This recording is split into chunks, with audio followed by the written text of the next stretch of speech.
Hello everyone, Genki here. Today, I'm going to see if I can beat Pokemon Shield with only Rookidee.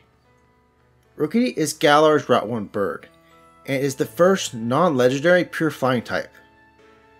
It has a 245 base stat total. That is 65 points less than a first form starter. This is looking like it's going to be rough. HP in both of the defenses are just bad. 47 attack versus 33 special attack means we'll be obviously using a physical set. Lastly, a speed set of 57 is decent at best. By level up, Rookidee only learns 4 flying moves, but we should be fine once we learn Drill Peck. Brave Bird with our HP will be too risky. By TM, we get access to more type coverage. We get dark moves, but more importantly, fighting moves for rock types. Also, despite our bad special attack, Rookidee for some reason gets access to a nasty plot. For the rules, I can only use Rookidee in battle. No items in battle, only held items outside of combat are allowed. If you enjoy the video, don't forget to like and subscribe. Let's begin. We started by catching a Rookidee on Route 1. I named him Starly, because that's hilarious. He's gentle nature, so less defense, more special defense. That might cause issues since most rock moves are physical. However, this might help with electric and ice moves.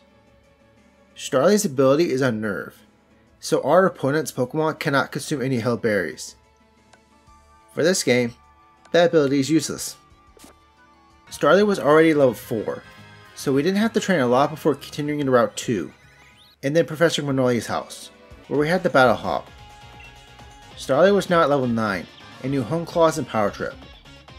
Hone Claws boosted Starly's attack and accuracy, which worked great with Power Trip. Power Trip starts at 20 base power, and gains another 20 power for every stat boost. So after one Hone Claws, Power Trip was at 60 effective power, making it stronger than Peck. Wooloo was a 2 KO though. Scorbunny was also a 2 KO, but because Scorbunny outsped, Starly was at 4 HP for Hop's own Rookidee, who was thankfully a one-shot.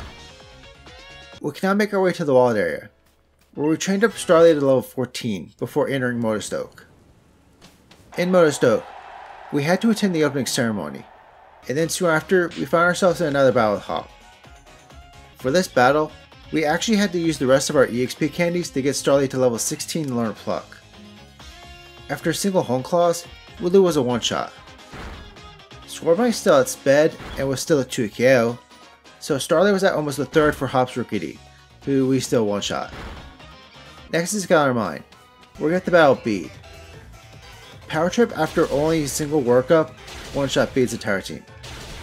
Time for the first gym. We set up 2 Hone Claws against Gossifleur, who did quite a bit of damage with Rapid Spin and Round. However, it was a one-shot. Despite our max airstream being +2, Eldegoss lived the hit, but it went for its resistant max overgrowth, so we took it out the following turn. We can now make our way to the next city, but first we have to battle Hop. After 2 Hone Claws, Wooloo was a one-shot Power Trip. However, then out came Corvisquire, who outsped and did a lot of damage with Pluck. It also survived Power Trip and Yellow Health. Corvisquire thankfully went Fury Attack, so he managed to take it out. Last is Reboot, who outspeeds.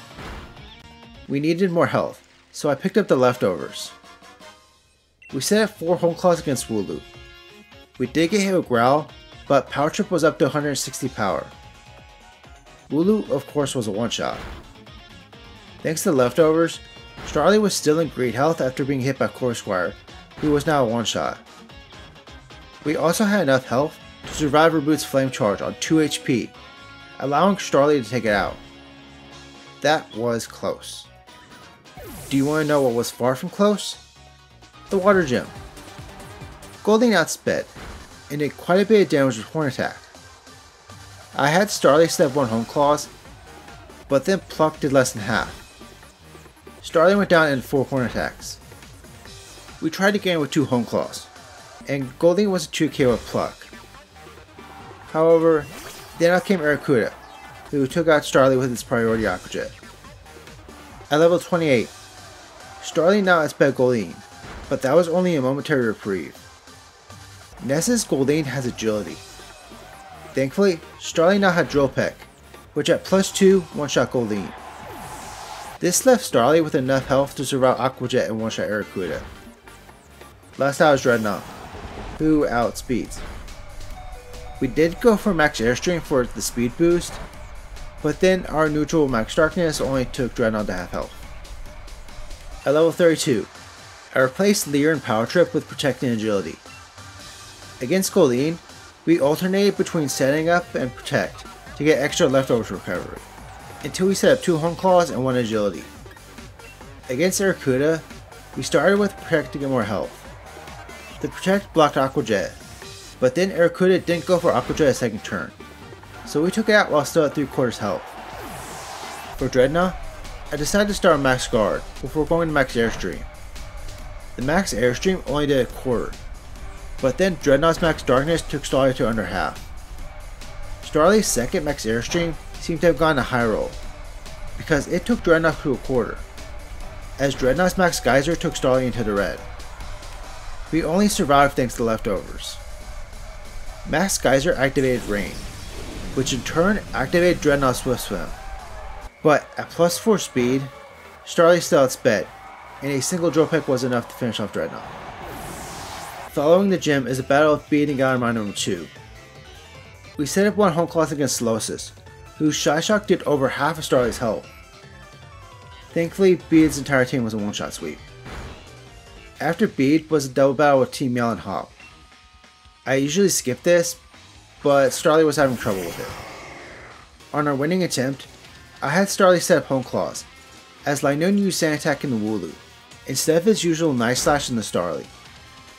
Devo did go for Snarl, but it didn't do that much damage. As I had Starly use a second Home Claws, Linoon then used Night Slash, taking Starly to almost half. Devo's Snarl then took out Wooloo, which sent out Corvisquire. A Pluck from Corvisquire and Drill Peck from Starly took out Linoon. However, Snarls had taken Corvisquire in the red health, causing it to go down to Devo's Quick Attack.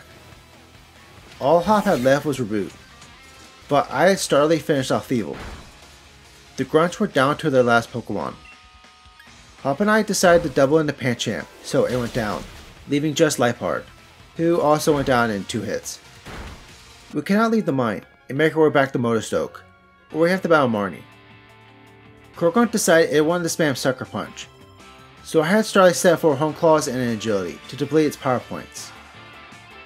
Croagunk of course was a one-shot. Morpeko survived Drill Peck in red health, and its bite did over half of Starly's health. Marnie did use her Super Potion, but Starly's next Drill Peck got a crit, so Morpeko went down. The last is Scraggy, who was a one-shot. Time for the 3rd gym. For this battle, I had to replace Protect with Facade. We needed to set it up multiple times against Ninetales, so a Rossberry to negate Will-O-Wisp was not going to work. On our winning attempt, Ninetales missed Will-O-Wisp multiple times, allowing us to set up 3 Home Claws and an Agility. Without the burn, Facade was a 2 KO on Ninetales and Arcanine. I had Starly set up a 4th Home Claws to try and bait a burn, but Ninetales just continued to use Ember, taking Starly down to a 3rd. I decided to just finish off Ninetales. For Arcanine, I forgot I replaced Drill Peck with Brave Bird. I didn't want to risk being taken out by Recoil, so I had Starly use Facade, which as I said earlier was a 2 KO, despite being +4. Arcanine decided to use Agility, so the next turn, we took a big hit from Flame Wheel before we could take out Arcanine. The reason we had Brave Bird was because when in Dynamax, its max Airstream was stronger than Drill Peck, allowing us to take out Kabu's ace in 1 hit. By the way, Starly first battled Kabu at level 34. If we had gotten this lucky, we would have never needed to level up. Having a burn would have cut the power of max Airstream, which before this attempt had left Cinescorch in red health. With 3 badges, we cannot enter Hammerlock, and make our way to Route 6, where we get roadblocked by the artist with the Sudowoodo. The artist leads with Coughing, who knows self-destruct. It also knows Haze, so we can't set up against it. To get past the Coughing, we had to go for Protect when it decided to explode.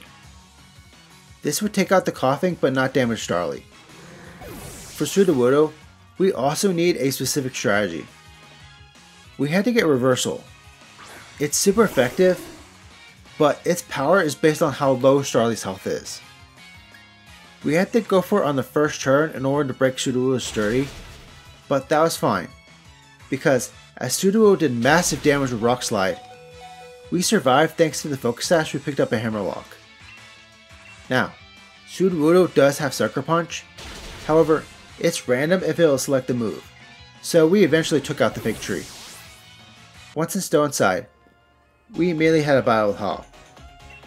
Hop's Cramorant outspit and missed his Fury attack as we set up Agility. Cramorant then went for Dive, but we set up 2 Hone Claws. The damage for Dive almost took Starly to half health. Cramorant was a one-shot, but its Gold Missile left Starly in yellow health. Toxel was a one-shot Drill Peck. Thankfully, its stack did not activate. Silk Cobra was also a one-shot, so all that remained was Reboot, who was a one-shot. Time for the 4th gym. We set up an Agility and 3 Home Claws, as Skemas spammed Brutal Swing. It got started to below half health, but was a one-shot payback. Crusola was also a one-shot, but then out came Mimikyu. Mimikyu's disguise meant it was always going to be a 2 KO. Also, its slash hits hard. Starly does outspeed, but that didn't matter as Mimikyu has Shadow Sneak. We did have an attempt where Mimikyu went for Hone Claws instead of Slash, but our +2 payback only did half of Mimikyu's health, causing us to once again go down to Slash and Shadow Sneak.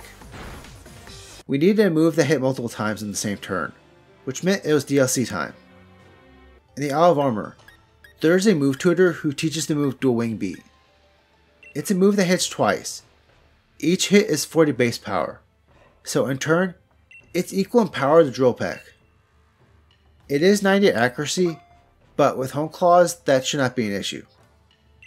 Back to Alistair. We set up an Agility and 2 Home Claws against Yamask. However, it survived Payback. It then disabled Payback, so we had to take out with Dual Wing Beat. Crusola was still one-shot though, so we're back to Mimikyu. The first hit, a Dual Wing Beat, broke Mimikyu's disguise, but then the second hit took Mimikyu straight to below half health. With Starly in green health, Mimikyu went for Home Claws, meaning Starly was able to go first the next turn and finish off Mimikyu. Last is Gengar, who was a one-shot. Following the gym was about Beat, but his team was a swoop at +1 payback. Next up is the town battle in Leia, where we picked up the team for revenge before challenging the 5th gym. Weezing sludged in almost half of Starly's health. It also procced poison on the first turn. Dual Wing Beat at +1 then did only half of Weezing's health, so I think it's time to grind. With Starly's current level, we could grind on the Machokes outside Hammerlock. We did this until level 50. Sludge didn't proc poison the first turn this time, so I took a risk and had Starly set to a Home Claws. This made Weezing almost a one-shot. At level 55, Weezing and Togekiss were both one-shots. We had to replace leftovers with the Peach Berry, so we had no passive healing for this battle. But we did frankly get a defense boost as Opal sent out Mawile. Mawile survived Dual Wing Beat with a third, and went for Iron Defense. This allowed it to survive a second Dual Wing Beat, and go for Crunch. The Crunch still left Starly in YOLO health thankfully. One more attack finished off Mawile, leaving only Alcremie. Alcremie survived Max Airstream with red health. However, Starly managed to survive Alcremie's GMAX finale with 9 HP to spare, giving us the win. We can now make our way back to Hammerlock, where we got the Battle Hop. Against Trevenant, we set up a Home Claws, but then Trevenant's Shadow Claw did a lot more damage than expected. I had Starly go for Agility as Trevenant switched to Confuse Ray. I decided to risk it and have Starly set up a second Home Claws, as the second Shadow Claw took Starly to a third. Trevenant was a one-shot Dual Wing Beat. This sent out Boltund, who thanks to Agility we outsped. It was surprisingly a one-shot. Cinderace was also a one-shot. For Snorlax, I decided to have Starly use Revenge. This meant Snorlax went first. It decided to step Stockpile, so Revenge did not one-shot. Snorlax went down to Dual Wing Beat. Last out was Heatmore, who was a one-shot. Time for the 6th gym. Melanie's Frostmoth is a menace. It has Icy Wind, which has a guaranteed speed drop. We can easily one-shot with no setup, but that's not Darmanitan. I decided the best option was an early Dynamax. Revenge turns into Max Knuckle, and loses Revenge negative priority. The problem though is that Darmanitan outsped. Its Icicle Crash took Starly straight to red health. Max Knuckle did one-shot Darmanitan, so next is Ice-Cube. Ice-Cube's ability, Ice Face, prevents it from taking damage from the first physical move that hits it, meaning Max Knuckle did nothing except give Starly a second attack boost. This gave Ice-Cube the opportunity to easily finish off Starly. On our next attempt, we Dynamax against Frostmoth. The speed boost from Max Airstream allowed Starly to outspeed Darmanitan, but as we used Max Knuckle on Ice-Cube, it went for Icy Wind. This caused Ice-Cube to outspeed the next turn and go for Hail, immediately restoring its Ice Face. We went for Dual Wing Beat, but it was just barely not enough damage to take out Ice-Cube. Time for more grinding. Shiny Machoke! After grinding at this spot for so long, we finally found a shiny. At level 70, we were experimenting with different health items. For this battle, Starly had the White Herb. We started with the Hone Claws, as Frostmoth used Icy Wind, but because of our White Herb, the speed drop was negated. We then Dynamaxed and took out Frostmoth and Darmanitan with Max Knuckle. We also went for Max Knuckle and Ice-Cube, who went for Hail. Our attack was now at +4, so Ice-Cube easily went down to Dual Wing Beat. Last is Lapras, the reason we're at +4. It was a one-shot Dual Wing Beat, but it had to be at +4. Lapras still lives the hit at +3. Immediately following the gym, we have another battle with Hop.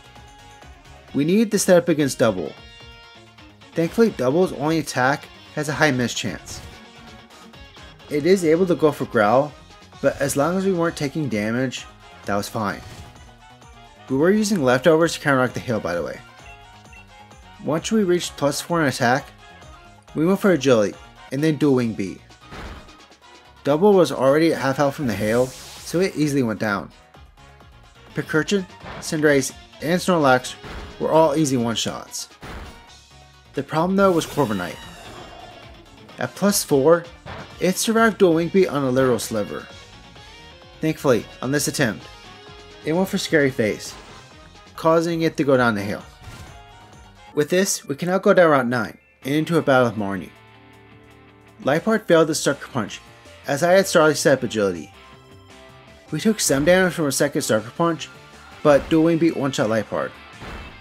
With no attack boost, Morpeko survived Dual Wing Beat in yellow health, taking Starly straight to red health with Spark. It went down the next turn. Last our Toxicroak and Scrafty were both part fighting, so they easily went down the Dual Wing Beat. Time for the 7th gym. With no more White Herb, we had to take the Intimidate from Scrafty. Scrafty's payback then did over half of Starly's health, so we were only able to get our attack back to neutral before we had to take it out. Malinar's next, and it survived Dual Wing Beat with yellow health, so we went down. At level 78, we were now able to survive 2 paybacks and get started at +1. This made Malamar a one-shot, but then Obstagoon came out, and Dual Wing Beat only did half. This battle required patience. We alternated between Hone Claws and Protect.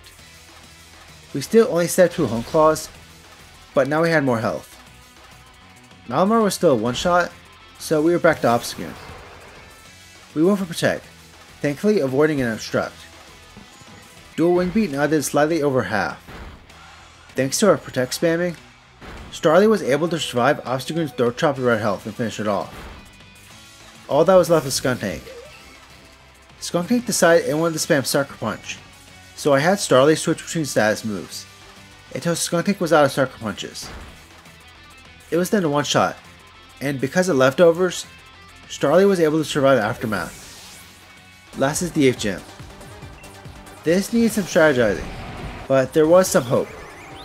First off, Flygon was a one-shot right off the bat. However, our Max Knuckle was not enough to one-shot Gigalith. Gigalith's Rock Blast, even in Dynamax, still did a lot of damage. If we rise up a few levels, we should be able to one-shot Gigalith. At level 86, Starly now outsped Flygon, but this didn't mean Magikarp was safe. It was still a one-shot from Gigalith's Body Press. In Dynamax, Max Knuckle still didn't one-shot Gigalith, despite Starly being 6 levels higher. Sandaconda decided to go for Glare, but I had Starly holding up Cherry Berry. We then took out Gigalith for the second Max Knuckle, as Sandaconda went for a second Glare. Last out was Duraludon. It went first, and it half of Starly's health with Max Rockfall. Sandaconda also did some damage with Fire Fang. However, Duraludon was a one-shot Max Knuckle. This ended our Dynamax. Sandaconda again went for Fire Fang, but at +3 attack, a single dual Wing Beat took out Sandaconda. We can now make our way to Winden to attend the semifinals, where our first opponent is Marnie. Liepard led with Torment, as I had Starly use Hone Claws.